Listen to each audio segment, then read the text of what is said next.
గోవా గవర్నర్గా నియమితులైన పూసపాటి అశోక్ గజపతిరాజును మాజీ మంత్రి అవంతి శ్రీనివాసరావు ప్రశంసించారు. ఆయన నిజాయితీ, క్రమశిక్షణకు మారుపేరు అని కొనియాడారు. సింహాచలం దేవాలయాన్ని సందర్శించిన వీరిద్దరూ స్వామివారికి ప్రత్యేక పూజలు నిర్వహించారు. అశోక్ గజపతిరాజు కుటుంబం పేదలకి భూములు దానం చేసి ఆలయ అభివృద్ధికి కృషి చేసినట్లుగా అవంతి పేర్కొన్నారు. అలాంటి వ్యక్తికి గవర్నర్ పదవి ఇవ్వడం పట్ల ఎన్డీఏ ప్రభుత్వానికి ఆయన అభినందనలు తెలియజేశారు.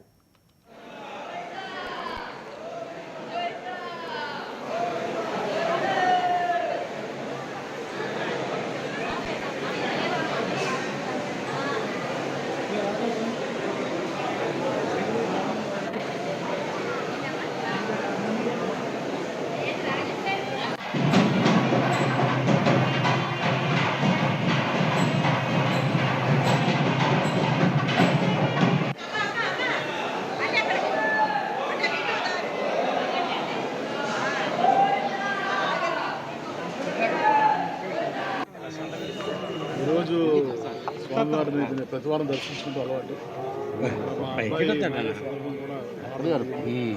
అనుకోకుండా పెద్దల అశ్వగతురాలు కూడా కలగడం జరిగింది. ఆయన దేశంలోనే ఒక అత్యంత నిజాయితీపరుడు, క్రమశిక్షణ కలిగిన వ్యక్తి. అలాంటి వ్యక్తికి ఈ రోజున గవర్నర్ పదవి ఇవ్వడం అనేది చాలా సంతోషం. మరి మన రాష్ట్ర ముఖ్యమంత్రి గారికి, దేశ ప్రధానమంత్రి గారికి కూడా ధన్యవాదాలు. మన ప్రాంతం దొరుకుతుంది. ఎందుకంటే ఈ ప్రాంతంలో వారు ఎన్నో వేల ఎకరాల భూములు వారు దానం చేయడం కాకుండా పేద ప్రజానికానికి సింహాచల దేవస్థానం అభివృద్ధి చేస్తున్నారు. ఈ ప్రాంత అభివృద్ధి చేస్తున్నారు.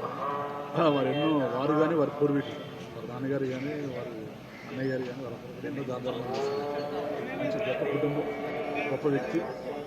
అలాంటి వ్యక్తికి అంతకుముందే మన కంబట్ హరిబాబు గారికి ఇచ్చారు ఈ ప్రాంతం నుంచి.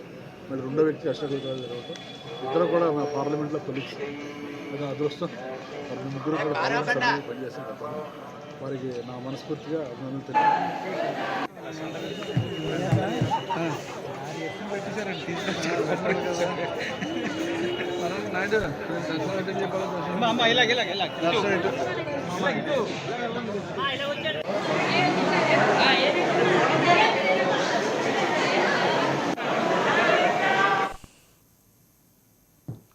మాదక ద్రవ్య